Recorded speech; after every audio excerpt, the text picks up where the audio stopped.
बहुत समय पहले की बात है। चाइना में एक इंसान रहा करता था जो सन्यासी होना चाहता था और एक अलग दुनिया में खो जाना चाहता था। एक दिन वह अपने गुरु के पास गया। गुरु के सामने सन्यासी होने की इच्छा जताई। गुरु ने कहा कि तुम सच में सन्यासी होना चाहते हो या सन्यासी दिखना चाहते हो। उस इंसान ने कहा, जब मैं सन्यासी होना चाहता हूँ तो दिखकर क्या करूँगा, मैं तो सन्यासी बनना चाहता हूँ। तो गुरु ने कहा कि ठीक है, ये अपनी आखिरी मुलाकात है, अब तुम दोबारा मेरे पास मत आना, जब जरूरत होगी मैं खुद तुम्हारे पास आ जाऊंगा। इस आश्रम में 500 सन्यासी रहते हैं। उन 500 सन्यासियों के लिए चावल कूटने का काम करना होगा। ऐसा कहा जाता है कि उस दिन से वह सन्यासी 12 वर्ष तक एक कुटिया में हल्के अंधेरे कमरे में वह इंसान चावल कूटता रहा। 500 सन्यासियों के उस आश्रम में चावल ही कूटता रहता था। सुबह उठता, चावल कूटता, रात को थक जाता तो सो जाता। 12 वर्ष बीत गए, लेकिन वह कभी गुरु के पास नहीं गया। उसने भरोसा कर लिया था कि जब गुरु ने कह दिया है कि जरूरत पड़ने पर वह खुद आ जाएंगे, तो मैं उनके पास क्यों जाऊं? और बात वहीं खत्म हो गई। शुरुआत में तो उसके मन में कई तरह के विचार चलते रहे। जब वह पूरे दिन चावल कूटता रहा तो उसने सोचा, विचार कर कर भी क्या फायदा है। धीरे धीरे उसके मन में विचार आने बंद हो गए और वह सुबह उठता, शाम को सोता, चावल कूटता रहता। जब गुरु ने कह ही दिया है तो गुरु के सारे प्रश्न वहीं खत्म। गुरु ने सही कहा होगा।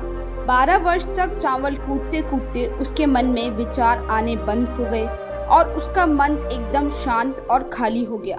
ना कोई विचार, ना कोई उलझन, ना ही कोई अंधकार। और उसका मन एकदम शांत हो गया और खाली हो गया। ना कोई विचार आते, ना कोई उलझन और ना ही कोई अड़चन। सीधा सा काम था। सुबह उठता, चावल कूटता, रात होने पर सो जाता। पिछले 12 वर्ष से यही दिनचर्या बन गई थी। विचार मुक्त होकर अपना काम करता रहता। 12 साल बीत जाने के बाद गुरु ने एक दिन घोषणा की कि मेरे जाने का समय आ चुका है। जो भी व्यक्ति मेरा उत्तराधिकारी बनना चाहता है वह आज रात को मेरे कमरे की दीवार पर 4 पंक्तियां लिख जाए और जिसमें उसके जीवन का सत्य उजागर हो। लेकिन ये विचार उसके खुद के होने चाहिए, ये खुद का अनुभव होना चाहिए। ये घोषणा सुनकर सभी शिष्य डर गए, क्योंकि गुरु को धोखा देना आसान नहीं था। शास्त्र तो सभी शिष्यों ने पढ़े थे, लेकिन वह उन सभी शिष्यों में सबसे बड़े और विद्वान थे। उन सभी 500 शिष्यों में से एक शिष्य ने साहस जुटाकर गुरु की दीवार पर रात में 4 पंक्तियां लिखी। उन पंक्तियों में लिखा था, मन एक दर्पण की तरह है जिसमें धूल जम जाती है। धूल को साफ कर दो तो धर्म में उपलब्ध हो जाता है। इस धूल को साफ कर दो तो सत्य का अनुभव हो जाता है। सुबह उठकर गुरु ने देखा कि उनकी दीवार पर 4 पंक्तियां लिखी हुई थी। गुरु ने कहा, किस मूर्ख ने मेरी दीवार खराब कर दी, उसको पकड़ के मेरे पास लाओ। लेकिन वह विद्वान ये लिखकर रात को ही भाग गया था, क्योंकि वह डर गया था। ये पंक्तियां उसकी नहीं थी, ये उसके जीवन का अनुभव नहीं था। उसने बड़े शास्त्रों से चुराकर गुरु की दीवार पे लिखी थी। इसमें उसका कोई अनुभव नहीं था। शब्द अच्छे थे, लेकिन उसमें उसका कोई अनुभव नहीं था। और वह अपने सभी मित्रों से कह गया था कि अगर गुरु कहे कि वाह क्या बात है तो मुझे खबर कर देना, लेकिन अगर गुरु पढ़कर क्रोधित हो तो मुझे बता देना। और वही पूरा आश्रम चिंतित हुआ कि इतने सुंदर वचन तो है, वचन में क्या कमी है? क्यों गुरु इस बात पे गुस्सा कर रहे हैं? क्या कमी है? मन दर्पण की तरह ही तो है, जिसमें शब्दों के विचारों की धूल जम जाती है। बस इतनी तो बात है, साफ कर दो तो दर्पण प्रतिबिंब बन जाता है। लोगों ने कहा कि सन्यासी ने बात तो सत्य लिखी है, लेकिन गुरु जरूरत से ज्यादा कठोर है। देखते हैं इससे ऊंची बात कहाँ से लाते हैं। उनकी बातें पूरे आश्रम में चल रही थी। पूरा आश्रम गरमाया था। इस एक बात को लेकर ऐसे ही 4 सन्यासी बात करते हुए जा रहे थे। उसी समय उस चावल कूटने वाले के पास से निकले। उसने भी उनकी बात सुन ली। उनकी बात सुनकर वह हंसने लगा। उनमें से एक ने पूछा कि तुम हंस क्यों रहे हो? उसने कहा, गुरु ठीक ही तो कह रहे हैं, किस नासमझ ने ये लिखा है।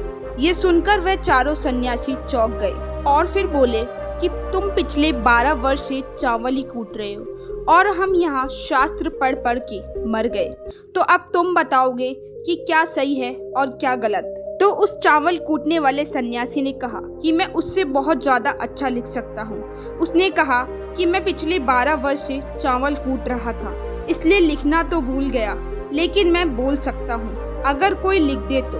उसने कहा, लेकिन एक बात याद रखना, मेरे को उत्तराधिकारी बनने की कोई इच्छा नहीं है।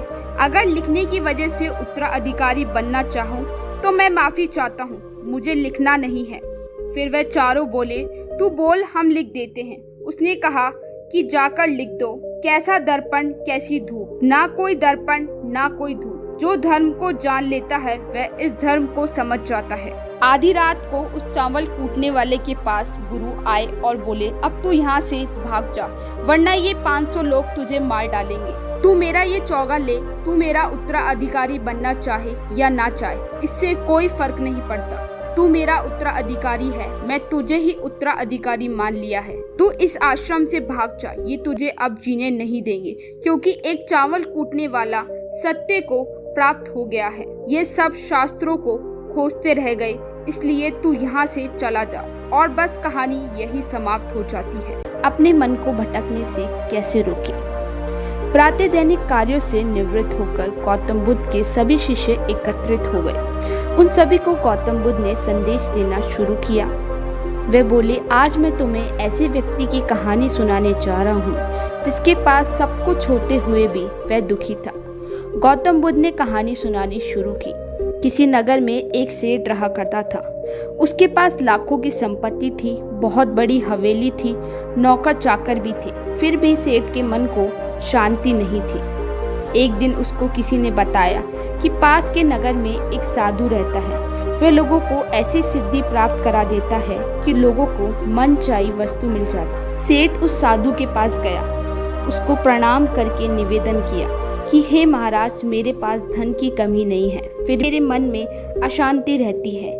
आप कुछ ऐसा उपाय बताइए कि मेरे मन की अशांति दूर हो जाए। सेठ ने सोचा कि साधु बाबा उसे कोई जड़ी बूटी दे देंगे या कुछ ऐसा दे देंगे कि उसकी इच्छा पूरी हो जाएगी और उसका मन हमेशा के लिए शांत हो जाएगा।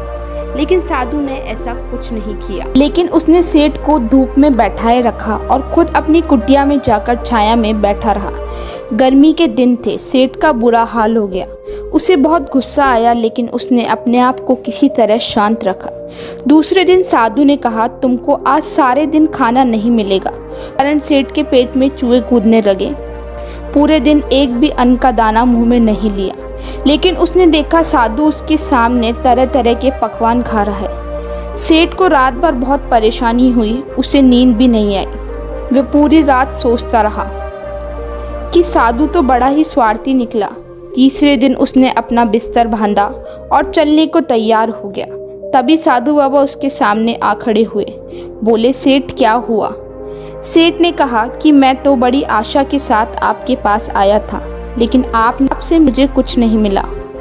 ऐसी मुसीबतें उठानी पड़ी जो मैंने मेरे जीवन में कभी नहीं उठाई। साधु हंसकर बोला कि मैंने तुझे सब कुछ दिया पर तूने कुछ नहीं लिया। सेठ ने आश्चर्य के भाव से साधु को देखा और कहा कि आपने मुझे कुछ नहीं दिया। साधु ने कहा कि मैंने पहले दिन तुझे धूप में बैठाया और स्वयं छाया में बैठा रहा, तब मैंने तुझे बताया कि मेरी छाया तेरे काम नहीं आ सकती। जब तेरे समझ नहीं आया तो दूसरे दिन मैंने तुझे भूखा रखा और स्वयं अच्छी तरह से खाना खाया। उससे मैंने समझाया कि मेरे खाने से तेरा पेट नहीं भर सकता। सेठ, याद रखना कि मेरी साधना से तुझे सिद्धि नहीं मिलेगी। तूने अपना धन अपनी मेहनत से कमाया है और शांति भी तुझे अपनी साधना से और उसे पार करने का रास्ता मिल गया। साधु ने प्रतिज्ञा ही मिली और उसे सही मार्ग मिल गया। साधु के प्रति भार प्रकट हुआ। वह व्यक्ति अपने घर लौट आया और उसे सही राह मिल गई और उसने साधु को धन्यवाद कहा और वह व्यक्ति अपने घर लौट आया। किसी गांव में एक साधु रहा करता था। वह जब भी नाचता था बारिश होती थी। जब भी बारिश की ज़रूरत होती तो लोग साधु के पास आते और उससे विनती करते कि वह नाचे। जब वह नाचने लगता तो बारिश होती। कुछ दिनों बाद 4 लड़के शहर से गांव घूमने आए। जब उन्हें ये बात पता चली कि साधु के नाचने से बारिश होती है, उन्हें यकीन नहीं हुआ। शहरी पढ़ाई लिखाई के संबंध में उन्हें गांव वालों को चुनौती दे दी कि हम भी नाचेंगे तो बारिश होगी। अगर हमारे नाचने से बारिश नहीं हुई तो साधु के नाचने से भी बारिश नहीं होगी। अगले दिन सुबह चारों लड़के साधु की कुटिया के पास आए और गांव वालों ने साधु को सारी बात बताई। फिर उन लड़कों ने नाचना शुरू किया। पहले लड़के ने नाचना शुरू किया।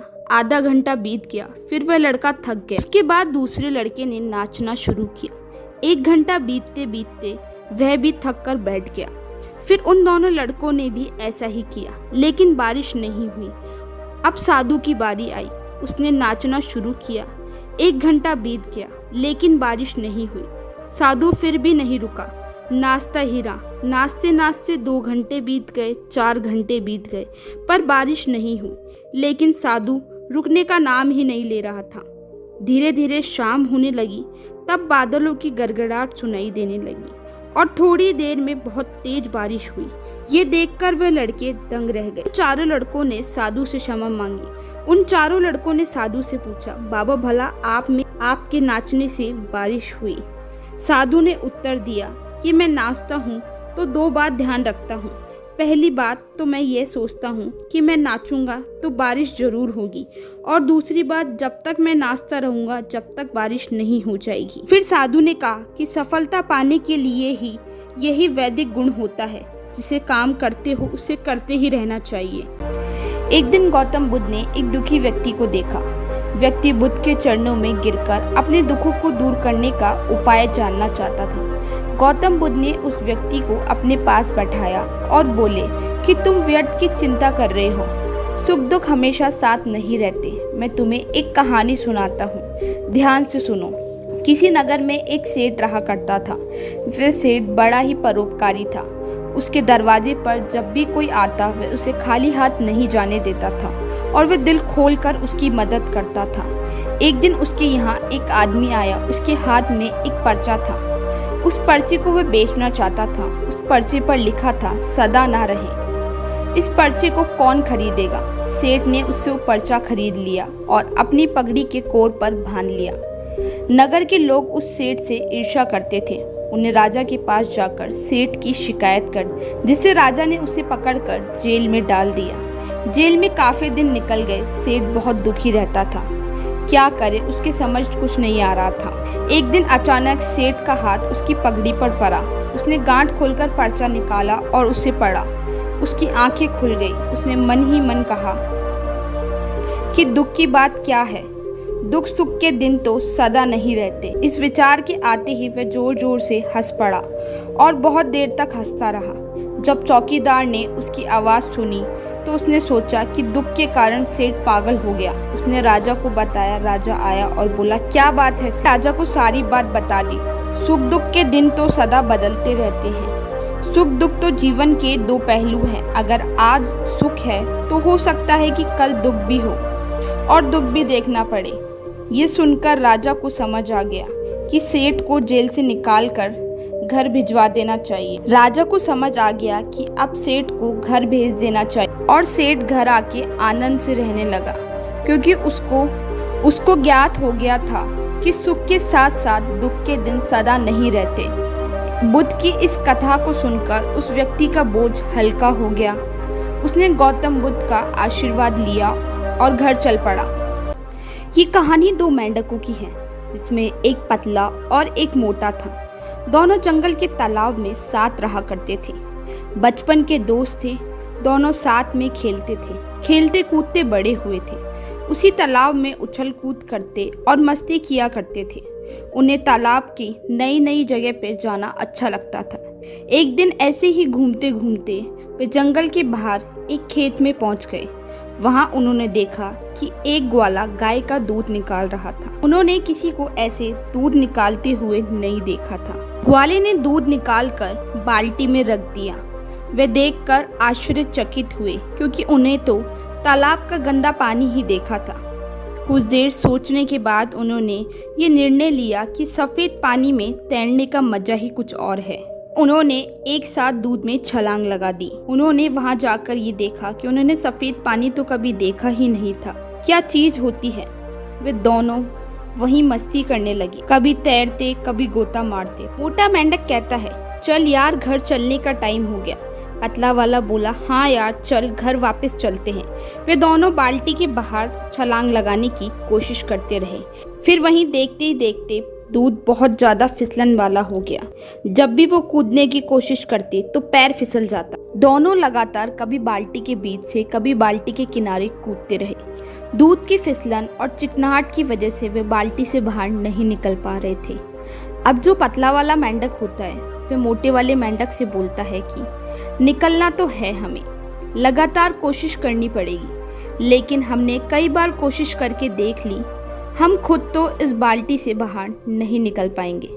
हम इस बाल्टी में तैरते रहते हैं। अगर हम तैरते रहेंगे तो कोई ना कोई आकर हमें बाहर निकाल लेगा। मोटा मेंढक पतले मेंढक की बात मान लेता है। 2-3 घंटे हुए, वे तैरते रहे। उनको कोई बाल्टी के बाहर नहीं निकालता। जो मोटा मेंढक होता है, वे तैरते तैरते थक जाता है। वे कहता है, भाई मैं पैर और नहीं चला सकता, कई घंटों तक तैरते तैरते मैं थक गया हूँ। फिर वह पतला मेंढक कहता है, भाई अगर तू पैर नहीं चलाएगा तो हम मर जाएंगे और डूब जाएंगे। तेरी सांसें रुक जाएगी और तू मर जाएगा। हमको मरना नहीं है भाई, तू पैर चलाता रहे। वे मेंढक थोड़ी देर तो पैर चलाता है और कहता है हमने बहुत साथ दिया एक दूसरे का, हम बचपन के दोस्त रहे, आपस में बहुत मस्ती की, लेकिन आज लगता है कि ये सब खत्म होने वाला है और आज शायद मैं डूबकर मर जाऊंगा। और उस पतले मेंढक के सामने उसके बचपन का दोस्त डूबकर मर जाता है। उसकी आंखों से आंसू निकल रहे होते हैं और वह तेज तेज पैर चला रहा होता है। जैसा कि हम सब जानते हैं कि थोड़ी देर तक दूध को चलाया जाए तो उसमें से मक्खन बाहर आने लगता है, और बिल्कुल ऐसा ही हुआ। क्योंकि वह मेंढक बहुत देर से पैर चला रहे थे, इसलिए दूध में मक्खन आने लग गया और कुछ घंटे दूध रखे रहने की वजह से जमने भी लग गया। दूध जमने और मक्खन बाहर आने से मेंढक ने देखा कि दूध थोड़ा गाढ़ा सा हो गया, पहले जैसा चिपचिपा नहीं रहा। वहीं वह उस दूध पर बैठकर जोर से बाहर की तरफ छलांग मारता है और बाल्टी के बाहर आ जाता है। और बाल्टी के बाहर आने के बाद सोचने लगता है कि आज उसके साथ क्या हुआ। उसके सबसे अच्छा बचपन का दोस्त उसकी आंखों के सामने डूबकर मर गया। उसकी मौत क्यों हो गई? क्योंकि उसने हार मान ली। अगर वो थोड़ी देर और पैर चलाता और हार नहीं मानता तो आज वह भी जिंदा होता। इससे पहले कहानी को आगे बढ़ाएं, हम आपको यही कहेंगे, नेवर गिव। दोस्तों, आपको ये कहानी कैसी लगी कमेंट करके ज़रूर बताएं और बेल आइकन दबा के चैनल को सब्सक्राइब करें।